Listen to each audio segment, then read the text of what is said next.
आप सभी लोगों का जीवीएन चैनल पे स्वागत करते हैं। एक बहुत ही बेहतरीन वैकेंसी आई हुई है। अगर आप इंजीनियर्स हैं तो आपके लिए एक सुनहरा अवसर है। बीपीएससी यानी बिहार पब्लिक सर्विस कमीशन द्वारा 118 पदों पर रिक्रूटमेंट को निकाला गया है। इसमें असिस्टेंट इंजीनियर ए सिविल के लिए और मैकेनिकल इंजीनियर के लिए रिक्रूटमेंट्स को निकाला गया है। नोटिफिकेशंस आउट हो चुका है। आइए चलिए इस वीडियो में देखते हैं समस्त चीज़ों को डिटेल से।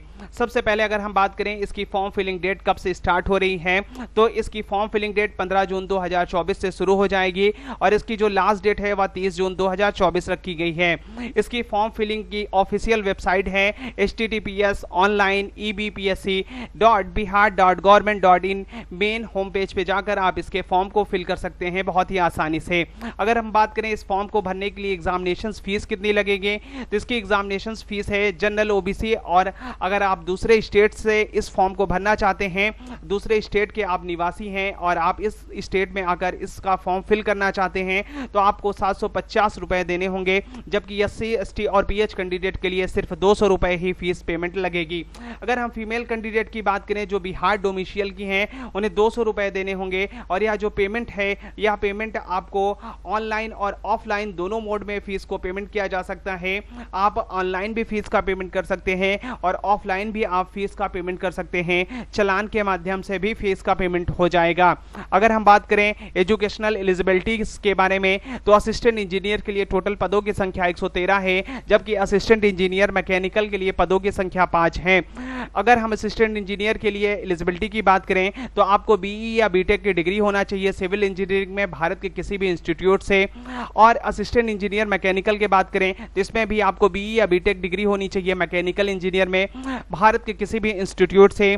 अगर हम पदों की संख्या की बात करें, एई सिविल में जनरल के लिए 26 पद, ईडब्ल्यूएस के लिए 11, ईबीसी के लिए 30, ओबीसी के लिए 21, बीसी फीमेल्स के लिए एनए यानी कोई भी पद नहीं है, एससी के लिए 21 पद है, एसटी के लिए 4, टोटल पदों की संख्या 113 है। एई मैकेनिकल के लिए अगर हम बात करें, जनरल के लिए 1 पद है, ईडब्ल्यूएस के लिए भी 1 पद है, ईबीसी के लिए 2 पद है, ओबीसी के लिए 1 पद है, बीसी फीमेल्स के लिए कोई भी पद नहीं है, एससी और एसटी के लिए कोई भी पद नहीं है। टोटल पदों की संख्या 5 हुई है।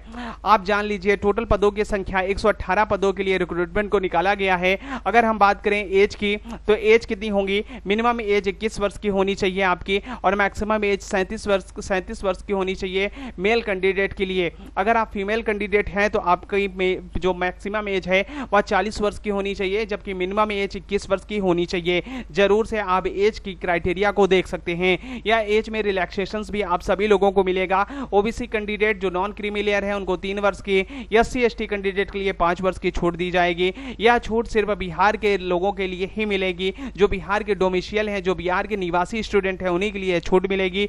और बिहार से बाहर के राज्यों के लोग जो फॉर्म को फिल करेंगे वो सिर्फ जनरल कैटेगरी से ही फॉर्म को फिल कर सकते हैं। अब बात करते हैं इसकी एग्जामिनेशन डेट। अगर हम बात करें इसकी एग्जामिनेशन डेट की, तो अभी इसका एग्जामिनेशन डेट नोटिफाइड नहीं किया गया है। आने वाले समय में इसका एग्जामिनेशन डेट नोटिफाइड कर दिया जाएगा। आप सभी लोग जो भी ईमेल और जो भी मोबाइल नंबर दीजिएगा उसको अपने पास सुरक्षित रखिएगा। आने वाले समय पे उस पे ईमेल या फोन कॉल पे मैसेज आएगा आप सभी लोगों का कि आपका एग्जामिनेशन किस दिन होने वाला है। अब बात करते हैं सिलेक्शन प्रोसेस की।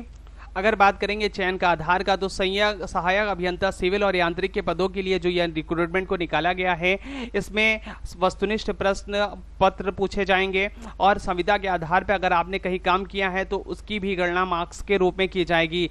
इसमें लिखित परीक्षा 6 प्रश्न पत्रों की होगी, जिसमें 4 पत्र अनिवार्य होंगे और 2 पत्र ऐच्छिक होंगे। प्रथम 4 पत्र जो होंगे उसमें सामान्य अंग्रेजी, सामान्य हिंदी, सामान्य अध्ययन और सामान्य अभियंत्रण से प्रश्न पूछे जाएंगे। ये सभी जो इस प्रश्न पत्र हैं इसमें जो क्वेश्चन आएंगे या प्रश्न ऑब्जेक्टिव बेस पे होंगे। इसके अलावा 2 ऐच्छिक पत्र पूछे जाएंगे जो वस्तुनिष्ठ रूप में यानी ऑप्शंस वाइज होंगे, जो सिविल अभियंत्रण और यांत्रिक अभियंत्रण के लिए अलग अलग होंगे। समान अंग्रेजी और समान हिंदी की बात करें तो यह जो पेपर होंगे दोनों ही पेपर क्वालिफाइंग होंगे। इसमें आपको 30 अंक प्राप्त करना अनिवार्य होगा, तभी आपके आगे के पत्रों की जाँच होगी। आपको न्यूनतम अंक यानी 30 नंबर पाएंगे तभी आप आगे के प्रश्नों की आपके जाँच होगी, अन्यथा आपके प्रश्न पत्रों की जांच आगे की नहीं होगी।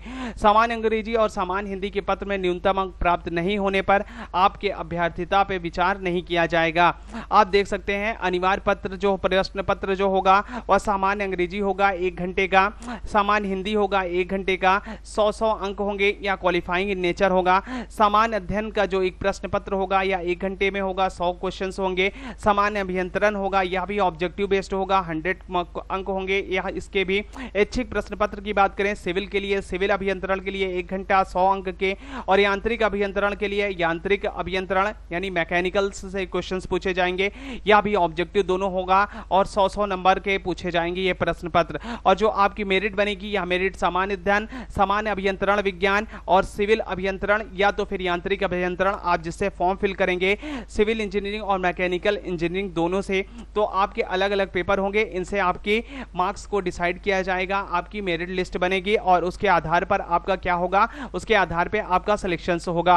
अगर आपने कहीं पे संविदा पे काम किया है तो संविदा पे काम के अनुसार भी आपको क्या मिलेगा, मार्क्स मिलेगा।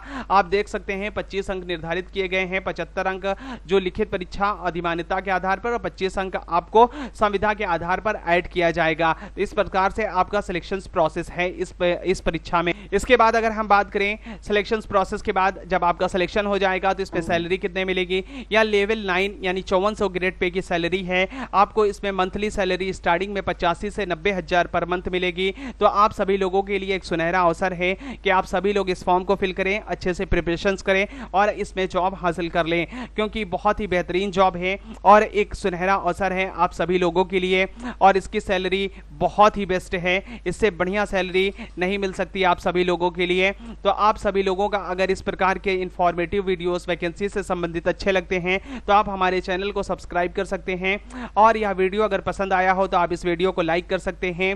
अगर आप किसी को इस वीडियो को शेयर करना चाहते हैं, किसी की जरूरत है तो आप जरूर से इस वीडियो को शेयर करें। आप हमें कोई सुझाव देना चाहते हैं तो आप हमारे कमेंट बॉक्स में हमें कमेंट कर सकते हैं, हम आपके कमेंट का आभारी रहेंगे। अब मिलते हैं अगले वीडियो में, तब तक के लिए जय हिंद।